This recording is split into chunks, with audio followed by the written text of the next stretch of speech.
Que el Señor esté con ustedes. Lectura del Santo Evangelio según San Marcos. En aquel tiempo, después de atravesar el lago de Genezaret, Jesús y sus discípulos llegaron a la otra orilla, a la región de los Gerasenos. Apenas desembarcó, Jesús vino corriendo desde el cementerio un hombre poseído por un espíritu inmundo, que vivía en los sepulcros. Ya ni con cadenas podían sujetarlo.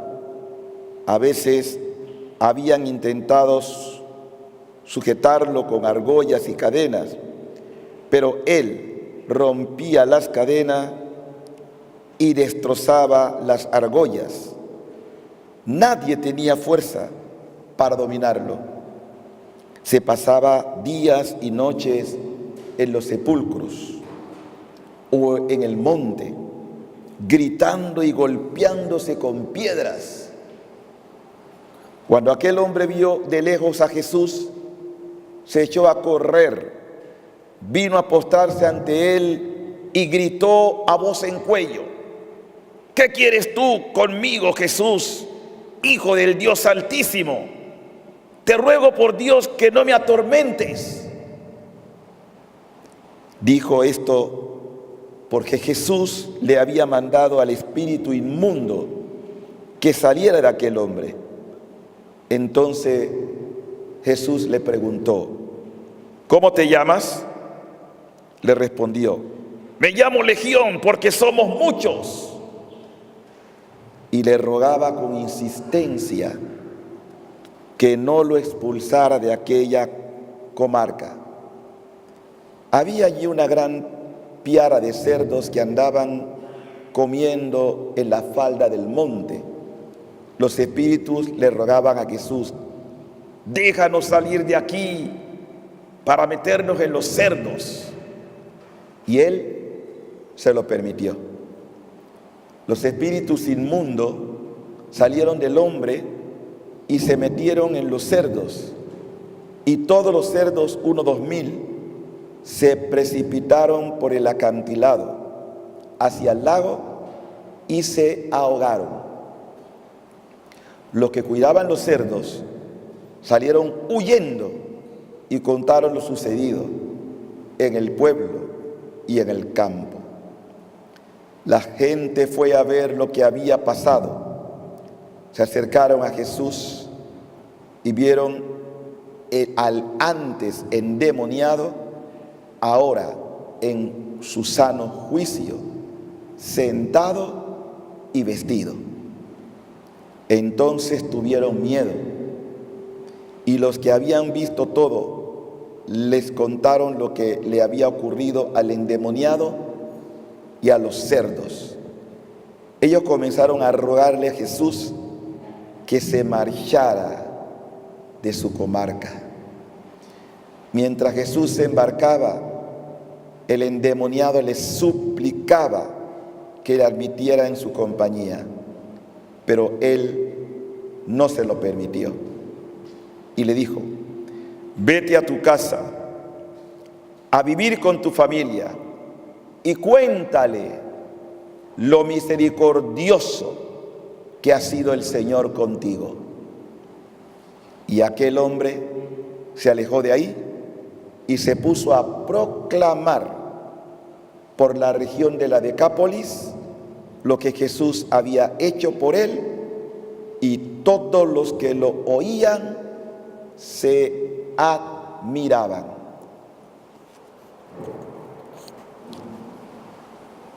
Palabra del Señor.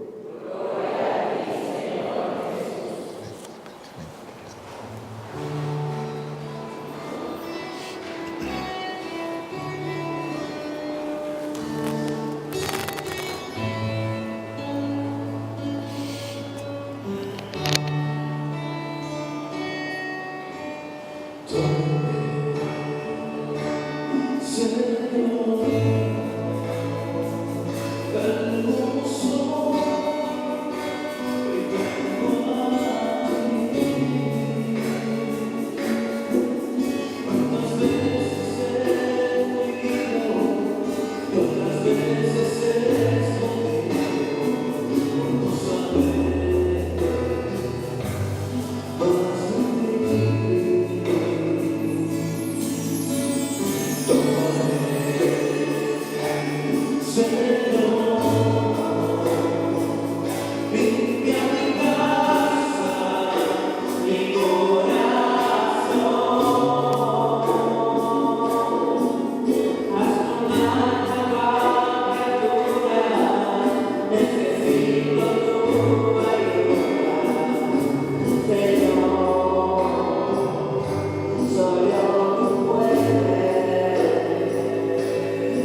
Nos cubrimos con la preciosa sangre en el nombre del Padre, del Hijo y del Espíritu Santo. Paz y alegría a todos. Mucha gente quizás no sepa que el Papa Francisco es el Papa que más ha hablado sobre la existencia del demonio. Porque desgraciadamente hay gente que afirma que el demonio no existe. El que afirma eso niega la Biblia, lo que acabamos de escuchar. Es evidente que Satanás no es un mito. Yo escribí un artículo sobre esto porque he estado llevando la secuencia de todas las veces que el Papa Francisco, que hace poco estuvo en Panamá, habla de la existencia del demonio como un ser real. Y uno se puede preguntar, ¿por qué?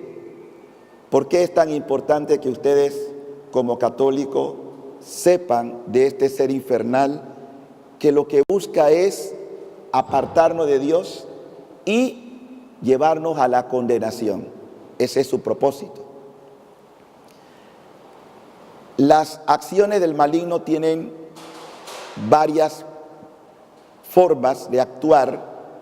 La primera se da en un nivel de tentación, muchas veces en la mente. Cuando le damos lugar a la tentación, podemos pasar a la infectación, o sea, que ya no solamente estamos escuchando, sino que estamos también permitiendo que esa fuerza negativa pueda penetrar.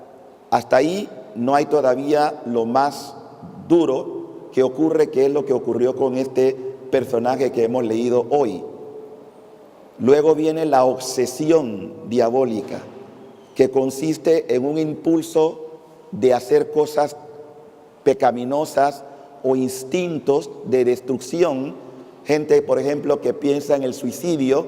La mayoría de la gente que está inducida al suicidio, detrás está el mismo demonio.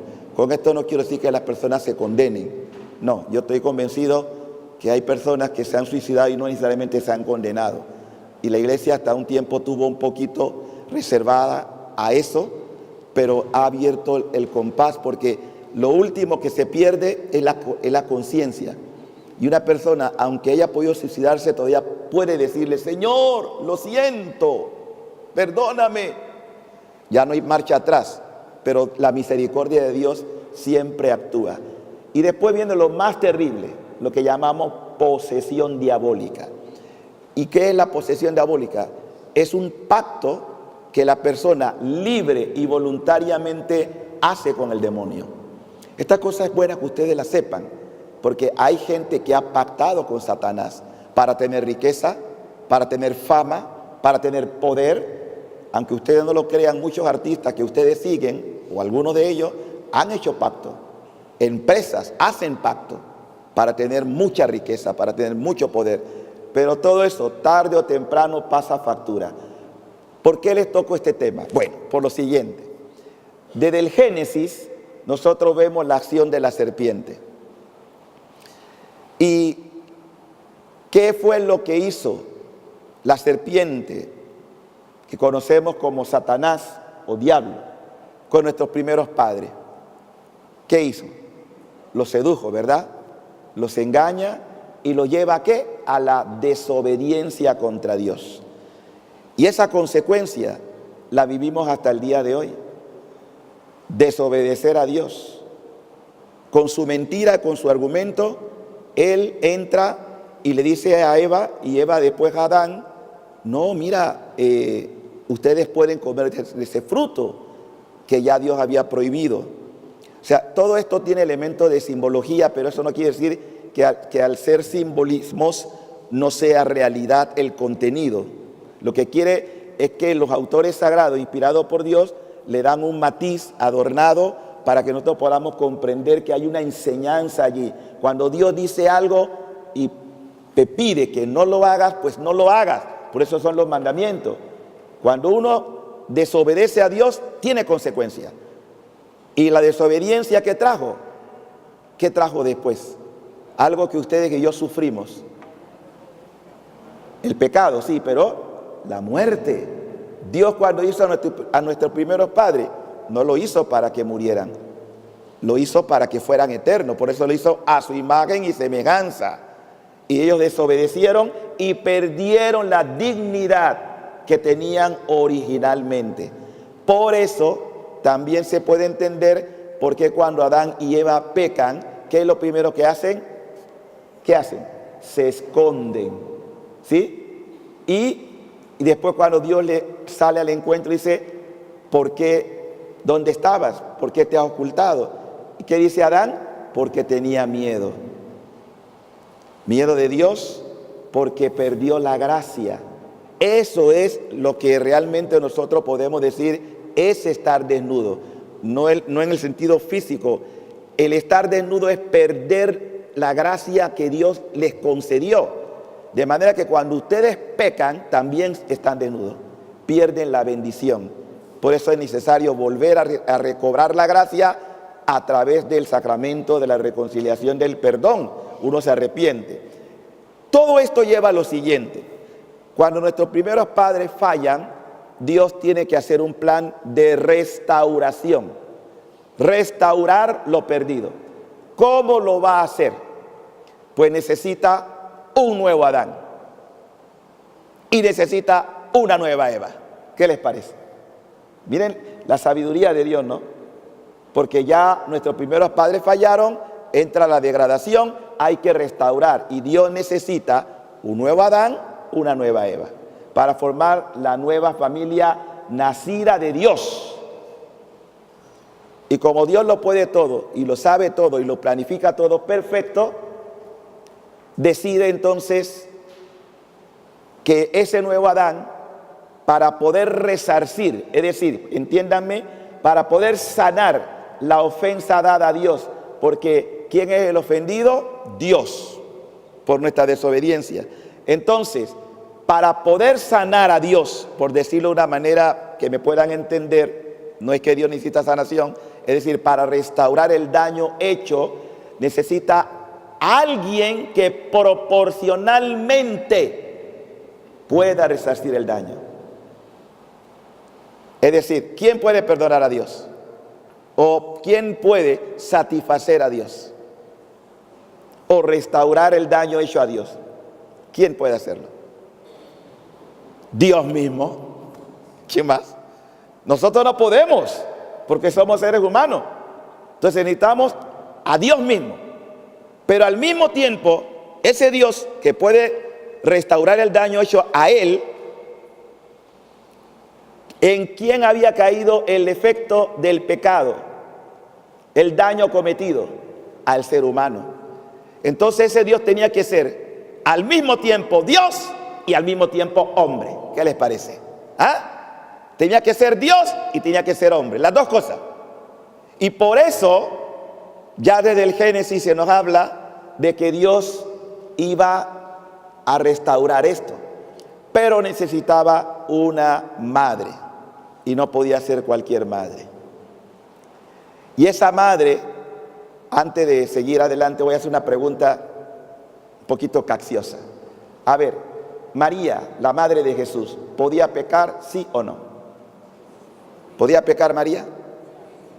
¿Por qué? Un ser humano, perfectamente. Ahí está, exactamente. La Virgen podía pecar. ¿Jesús podía pecar? También. ¿Como Dios? No. Pero como hombre, sí.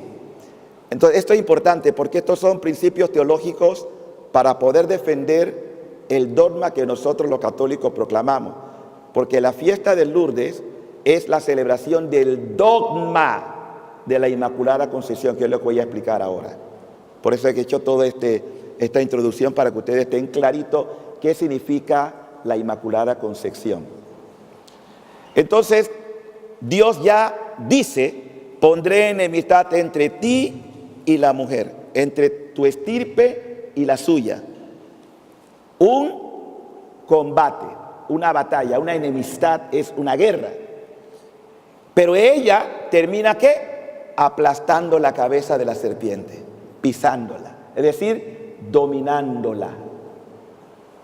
¿De quién está hablando?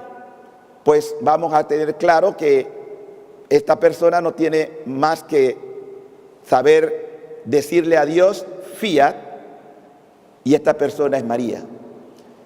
Es interesante que cuando el ángel viene a la Virgen y le dice, alégrate porque has hallado gracia a los ojos de Dios, ya le está revelando su condición de inmaculada. Alégrate porque has encontrado gracia a los ojos de Dios. No es que la Virgen se autoproclama inmaculada.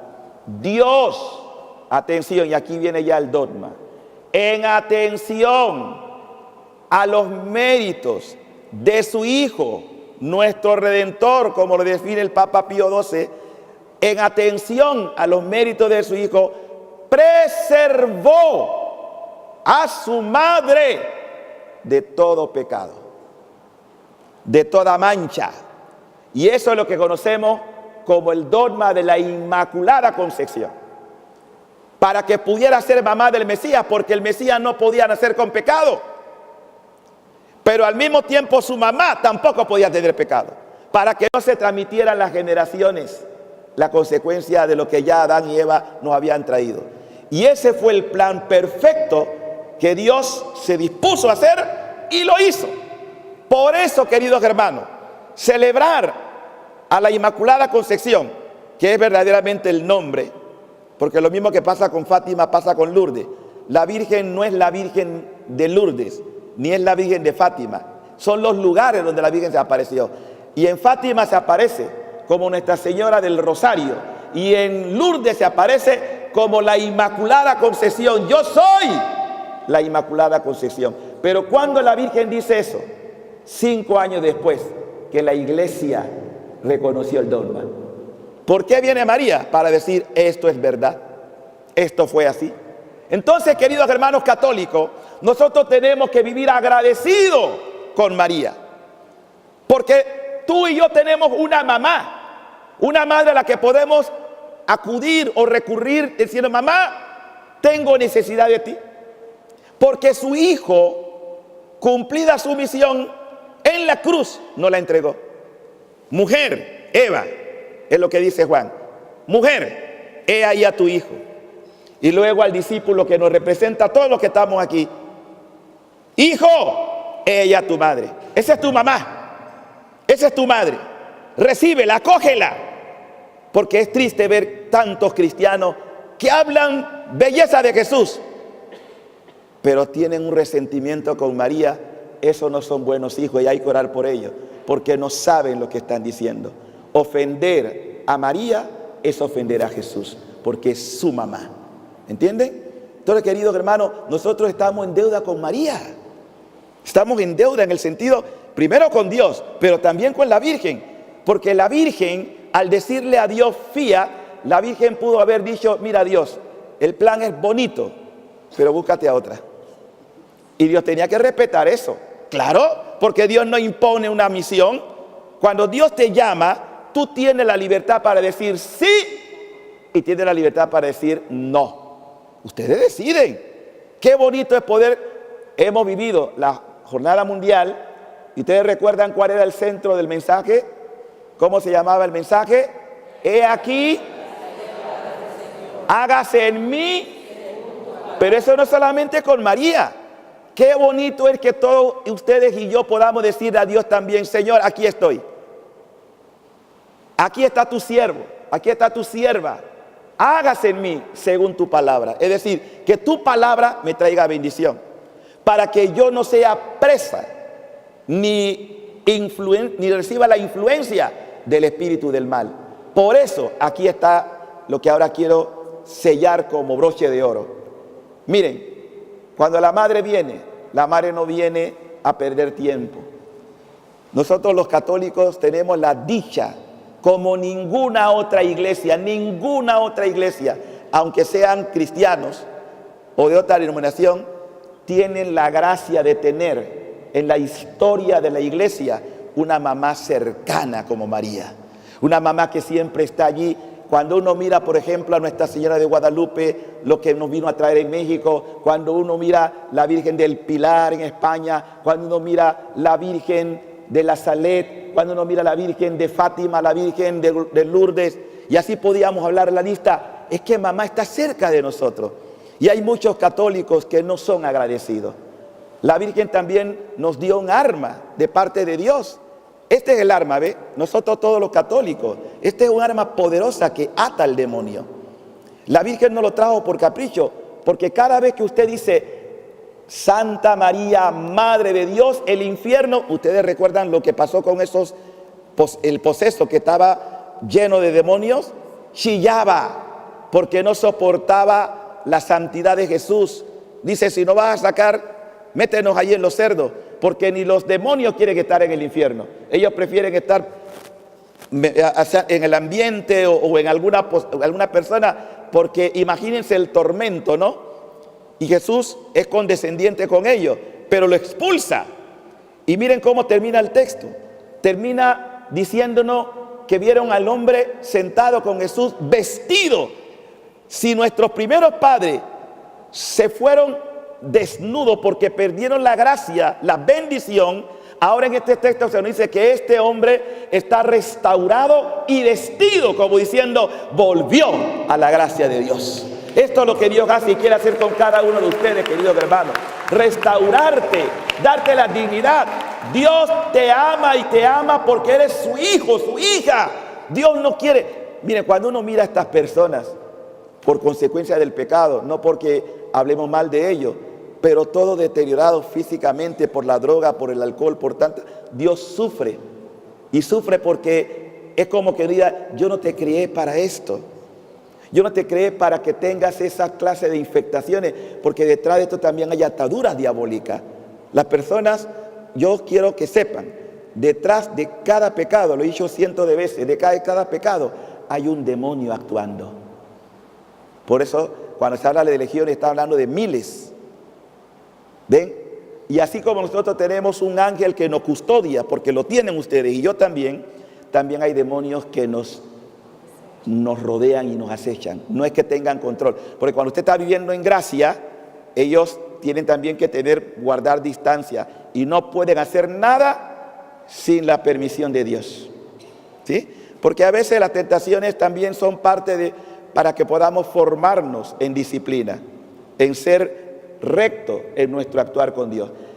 Y ahí es donde el cielo, después de Lourdes o de Nuestra Señora de la Inmaculada Concepción, viene otra vez a Fátima.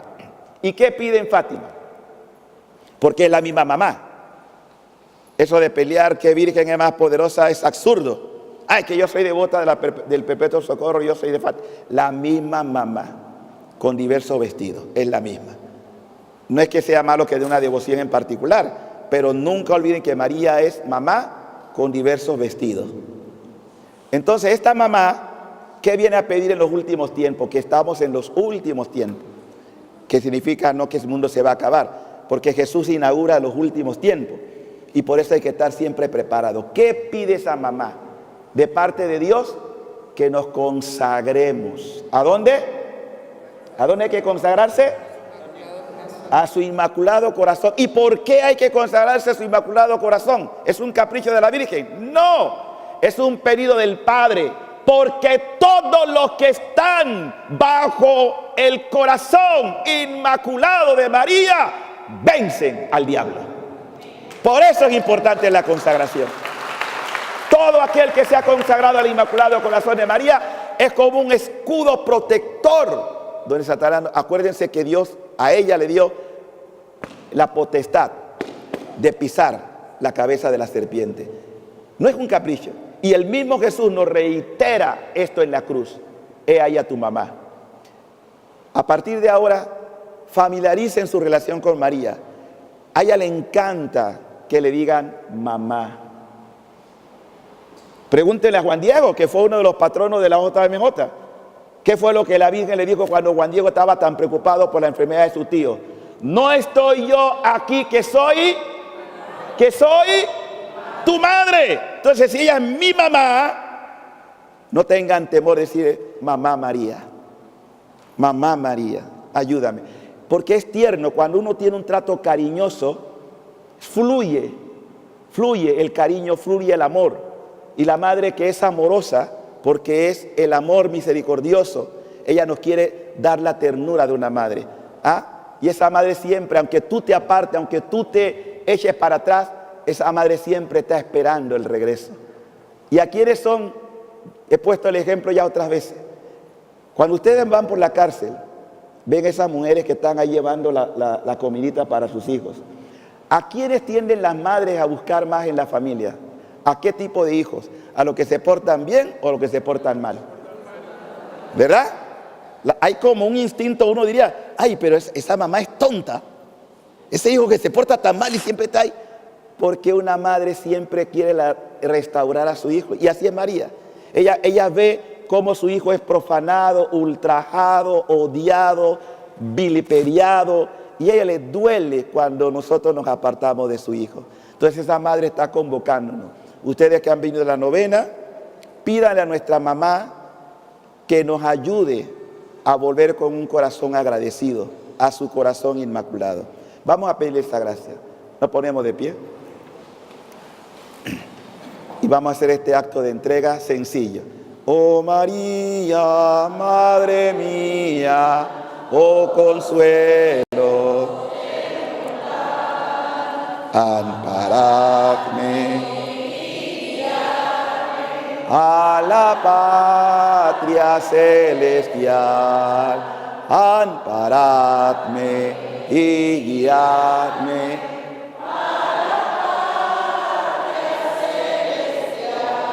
Lleve la mano a su corazón, cierre sus ojos un momentito y diga, Señor Jesús, te doy infinitas gracias por habernos dado a María como madre. En su inmaculado corazón, yo renuevo mi deseo, mi voluntad de ser todo de ella, para que me proteja de toda insidia del maligno. Mamá María, hago entrega de todo mi ser a tu inmaculado corazón, y que al final de mis días vengas a mi encuentro y de la mano me lleves al cielo. Amén, amén, amén. Oh María, Madre mía, oh consuelo del mortal, amparadme y guiadme a la patria celestial, amparadme y guiadme a la patria celestial. ¡Viva la Inmaculada Concepción!